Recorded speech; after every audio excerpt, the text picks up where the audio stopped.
So look at here. Welcome back to Crazy Bill's Garage. And I got 4 K&N filters to open up from a couple of my customers here. I don't know if I can call them customers. Patrons. We'll go with patrons. And these two beautiful filters are from one man named Tom. And this one is named... Well, this one here, a little bigger than the other ones, is from a fine man called Gary.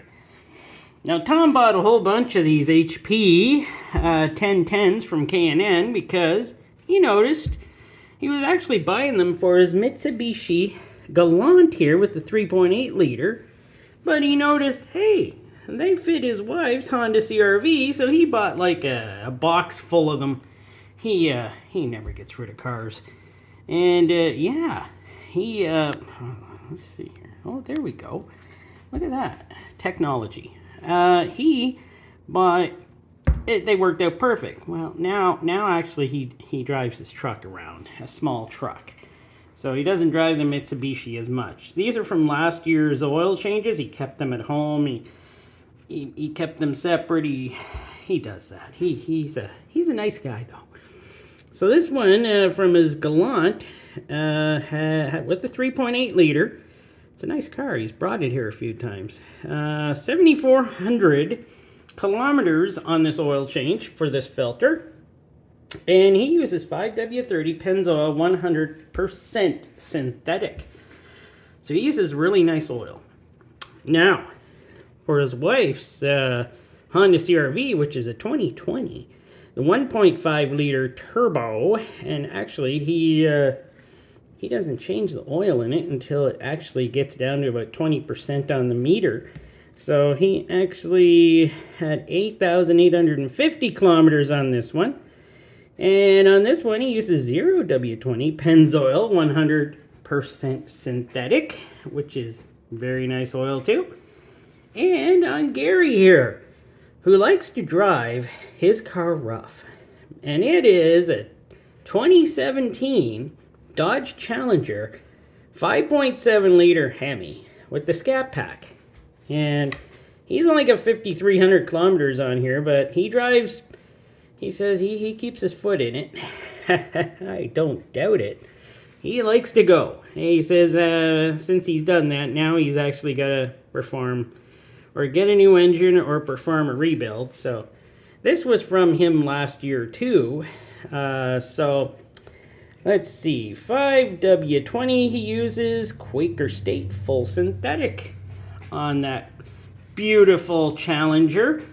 And I'm gonna, as you can see, I already cut them open because the struggle was real, believe me. They have very thick cases. And if I hadn't done that off screen, that would have taken me way too long. But let me get into these and we'll check them out. So let us start with the Galant. I just gotta put my rubbery gloves on. Oh, sorry. These are neoprene gloves or something. But they keep that harmful oil off my hands. And yes, I gotta be safe. Actually, 1 second here. Yes, I took off my sweater to keep the oil off my sleeves. Now, K&N filter, plated synthetic blend media, sealing gasket is nitrile rubber, and it has a silicone anti-drain back valve. So, let's see how good these are. I know I've taken them apart before, but let's see how good these ones turn out. Okay, wow. Yeah, you can tell good oil was used. These cases are pretty good thickness.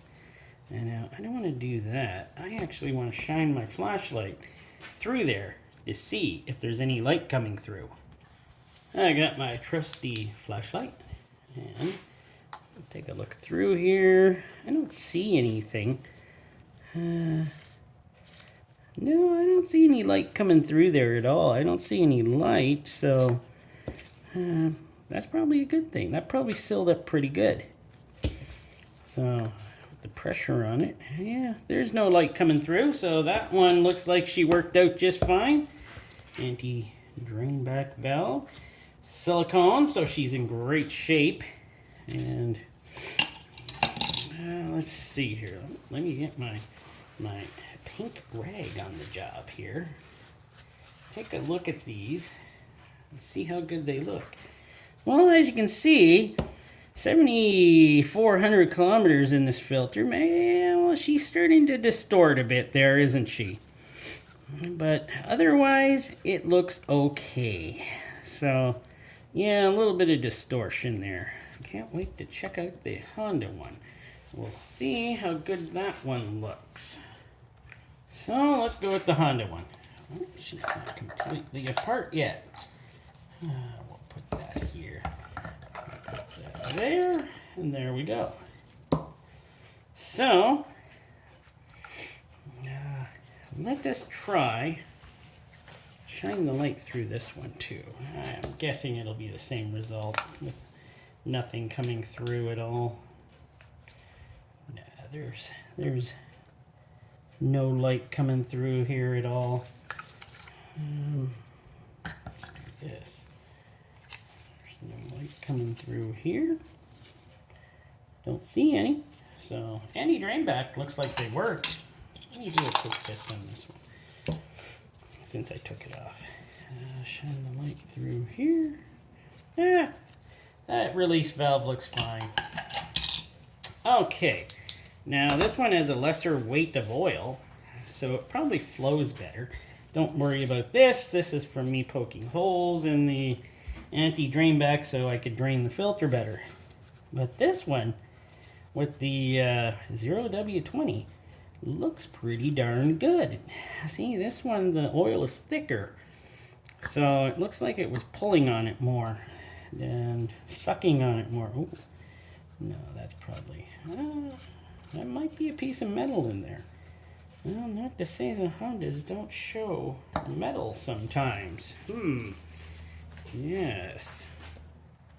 Now the Dodge one, which I'm sad to say this one may look like one of the worst, so I'm not sure though. Oh, he is rough on this thing. Yes. She's dirty. I'm not gonna lie. She's dirty. And she's got grit and all sorts of, but it's not terrible. It doesn't seem terrible. Shine that light through here. I'm pretty sure there's nothing through there. These really aren't the type of ones I can show. Well, if it's kept all this contaminants inside the filter, that would be great. But yeah, this one on for 5,300 kilometers. Feels still pretty good. It's got the least amount of kilometers on it. It still feels pretty stiff. So, but there's a lot more crap floating around in the oil. Like I said, he's rough on it, and he changes the oil regularly. But like I said, he is a stoplight to stoplight warrior sometimes, and he knows better because he's old enough. But he likes to drive it and have fun. I understand that. Well, let me see here. I'm gonna cut off the filtration of each of these, and we'll see how they look from there. So there we go. I got her cut apart. Ooh, that is nasty. So let me wipe off the knife. Sure, I'm glad I'm wearing gloves. Always be safe. Okay, let's look at the gland. I'll tell you, this one you can tell. The big one over here for the Dodge Challenger, that stuff cut like she was still brand new. This one too. The Galant, it cut like it was used, well used. So I gotta say, yeah, the Galant one was in for 7,400 kilometers, and we got some fantastical metal in this one. And yeah, she's pretty good with a lot. There's actually a lot of junk. And you know what I see in here? A lot of RTV sealant, like the orange or red stuff, and some metal pieces. And he should be glad he doesn't drive that Glint very much anymore. And I'll tell you, he's got to start doing a little more oil changes. Plus, it leaks oil, and he doesn't keep the right amount of oil in it. He better do something about that. I'll have to talk to Tom there. That one, yikes. Well, how about the Honda? I'm hoping the Honda is good, because his wife loves the Honda. And oh, she's clean. Okay, she was clean until we got a few specks here. Light metal specks. But other than that, there's a few. There's a few in here. But I expect that from the 1.5 liter turbo. They always have problems, and that engine already, even though it's a 2020, I believe it already has 240,000 kilometers on it. So, but I would suggest changing it a little sooner than 8850, because yeah, that's taking too long. And I got a funny story to tell you about Gary and his Challenger and how my Ford Freestar blew him away one day. Oops, I said Freestar. I meant my 2005 Ford Freestyle. The all-wheel drive, big boat it was. He pulled up beside me one day with that thing at the light, and I looked at him, he looked at me, and just jokingly I said, okay, let's do it. And I'm guessing he was trying to put all he had into her, but whereas mine hooked up and went, because it's all-wheel drive and only 200 horsepower engine in that 3-liter Duratec, he was trying too hard and he lit the tires up and I smoked him.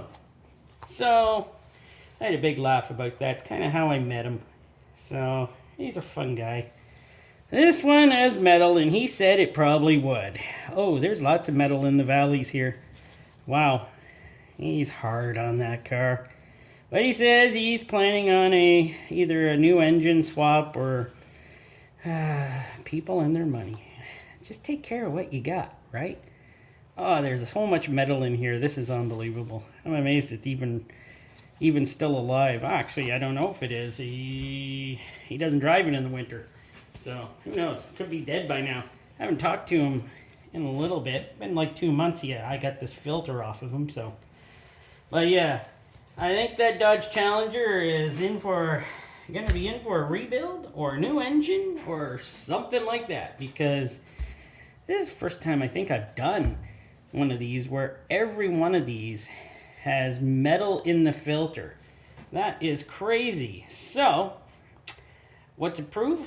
It proves that this synthetic filter media is catching really good, and just about whatever it needs to catch. That is a good thing. Another thing is, I got to talk to Tom about this. You got to get those oil changes done a little quicker. And yeah, because look at this one, the Dodge Challenger with the 5.7 liter Scat Pack, 5,300 he says on that oil change. So, but like I said, his 5,300 is probably twice as much because he is just rough on her. Well, there you go. I did these. I hope you enjoyed it. And, well, I'll get back to you on the next one.